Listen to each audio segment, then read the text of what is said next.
Good afternoon, everybody. My name is Neil Schrody with Leeds Forensic Systems, here with the third installation of Evofound, where we're going to have a guest speaker, Miss Apryl Brown from the Kern Regional Crime Lab, to go over their implementation of a 3D imaging system into their process. I would like to welcome Miss Apryl Brown joining us. Thank you, Apryl, for coming to join us and give this presentation. Hello. It's a pleasure to have you here, and as far as this goes, just to let everybody watching know, this is going to be a standalone presentation by Apryl, who is going to go through how that is affected or changed their process in bringing a 3D imaging system into their laboratory. And then after that, we're going to have a question and answer session, so that if you have any questions, please type them into the comment bar, and we'll be able to view those at the end of her presentation and answer those questions that you have. So on that note, I'm going to turn this over to Apryl, and we'll meet up at the end of your presentation. Great. Let me just pull up my PowerPoint. Can you see that? And there we go. To give everybody just a little bit of background about our crime lab, we are located in Central California. We are a county lab, so we provide services to all of the law enforcement agencies within Kern County. And our current staffing levels, we have 3 criminalists. 2 are fully signed off and competent, and 1 is still in training, and then 1 forensic laboratory technician. We acquired the Evofinder system in December of 2017. When it first came in-house, we underwent our training, and then we took about 6 months to do a validation. In our validation study, we looked at the ability of Evofinder to differentiate bullets and cartridge cases fired by consecutively manufactured barrels and slides. We looked at the ability of Evo to differentiate cartridge cases with similar class characteristics in a larger database using different brands of ammunition. And then we also looked at reproducibility of examiners entering and searching evidence. We did a study where we all entered the same items and had to get the same results. Once the validation was done, we went back and we keep all of our test fires here at the laboratory. So we wanted something to start with before we started accepting casework. So we went in and we repopulated our database with all the test fired cartridge cases from 2014 through 2018. And then after that had been done, we went in and started accepting casework submissions in July of 2018.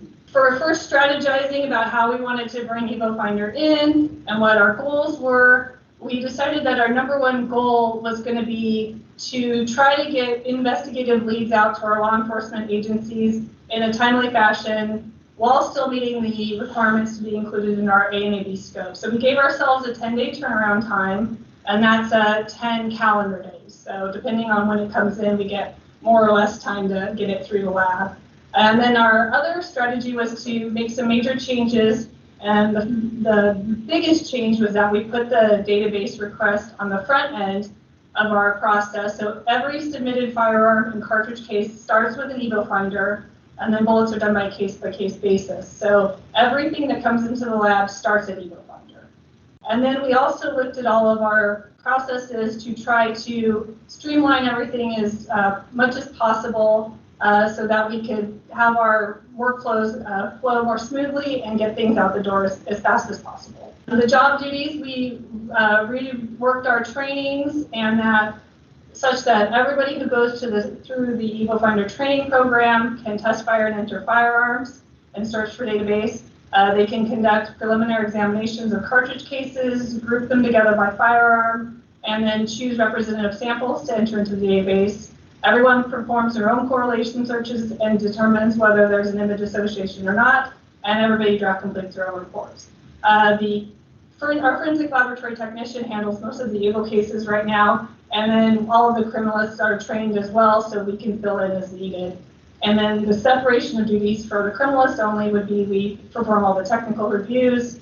Criminalists are the ones that will enter in any evidence bullets, and then do all the follow-up comparison work of any image associations, along with all the other firearms-related duties, such as GRC list and cervical restoration. So now I'm going to go through the processes that we used for items coming in and moving through our laboratory.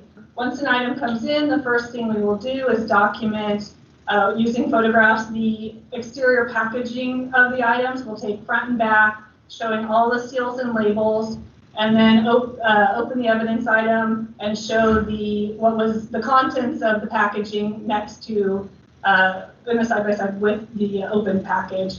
And we used to go through and label all of our photos in our photo system, but now we decided that that was not necessary, so we only will label one of the whole sequence of these photos.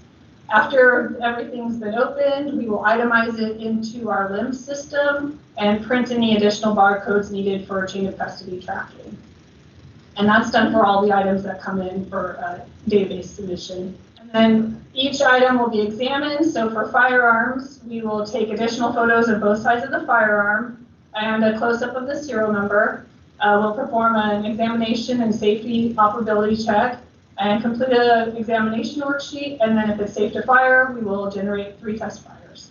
And this is an example of our worksheets that we use for firearms documentation. And what we did for this to streamline is we took a look at the workflows that we were using for our full comparison, and we pared it down to only what is necessary for the database entry. So we will only document firearm description, rifling characteristics, double single action, trigger functionality, safety types, magazine or cylinder information, extractor ejector locations, and the test fire information itself.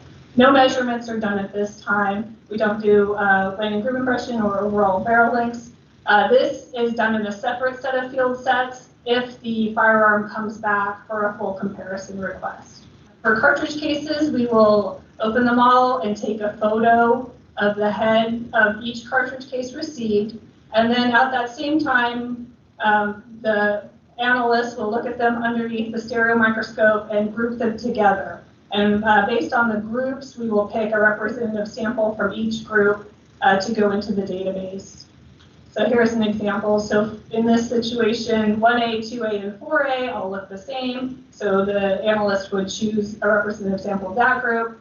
3A, 5A, and 6A are a different firearm. So they would pick a different, another representative sample for that group. At least one from each firearm would go into the database, but more can go in based on different markings or ammunition brands. It's up to the analyst what they would like to put into the system. And all of these decision-making notes are put into our LIMS system. So when it goes to tech review, the tech reviewer will know the train of thought behind the groupings. And then also these photos are nice because when the case comes back for a comparison request, we'll use these same photos. So the firearms examiner doesn't have to take any additional photos. There's just a group of field sets that they go in and fill out once it comes back for a comparison request. For bullets, when we first started our database system, we didn't know what to expect, and we didn't want to overwhelm ourselves, so we made the decision at that time that we're only going to enter in bullets that are believed to be from a revolver. So, and because we didn't expect a whole lot of these, we decided not to add any additional training into our training program. So this is only done by the the criminalists who are signed off to do firearms examination because that's already a part of their training for that discipline. So and we didn't pare anything down. So a full bullet worksheet will be done if the evidence item is approved to go into the database. And all other bullets that are received at the lab are just worked as a normal comparison request. We also added that the criteria for entry is we have to be able to determine caliber, number of lands and grooves, and direction of twist, because that's how it's segmented within our database. This is an example of our bullet worksheet. So we'll fill out the bullet description, land and groove impression widths, bullet weight, number of burn and groove impressions, direction of twist, make a caliber determination, and document any equipment we use at the time. After the evidence has been examined, then it's time to move on to the Evo entry. For firearms, we'll enter at least one test fired cartridge case into the database for all firearms. Revolvers, we will enter a cartridge case and a bullet. Cartridge cases, we enter representative samples from each group that was determined in the preliminary examination. Multiple cartridge cases may be entered from the same group based on different ammunition brands or composition, or based on prominence and reproducibility marks. That's all made by the analyst when they're working the case. And for bullets, you must be able to determine caliber, number of lands and grooves, and direction of twist. Multiple bullets with the same rifling characteristics are submitted. We will just enter the one that's in the best condition. After the items have been entered into the database, we do the filters by caliber for firearms, or sorry, for cartridge cases, the shape of the striker, and then the evidence type. So you can sort by test fires and evidence items when you're prior to doing the search to kind of get the best search possible.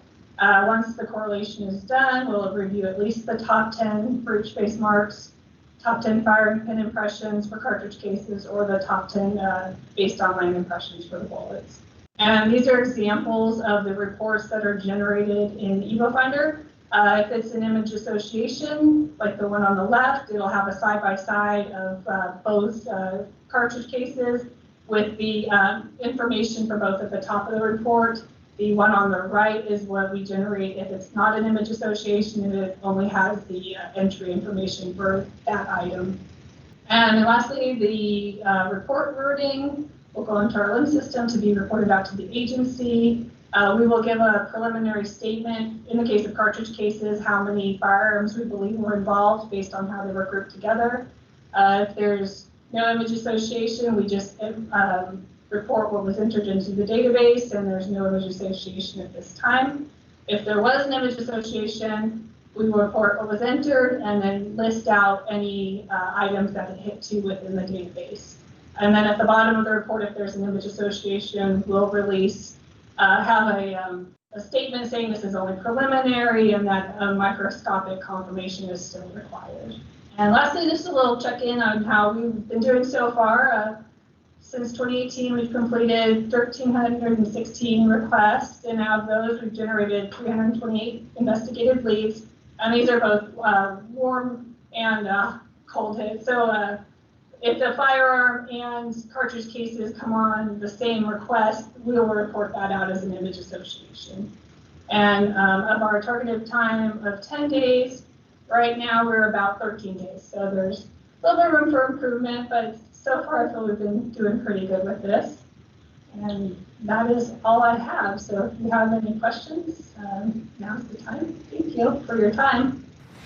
April, thank you for joining us to do that presentation. I seem to have lost you in my view there for a second. Nope, that's fine. Okay. We'll just go back to your thank you slide, which is fine.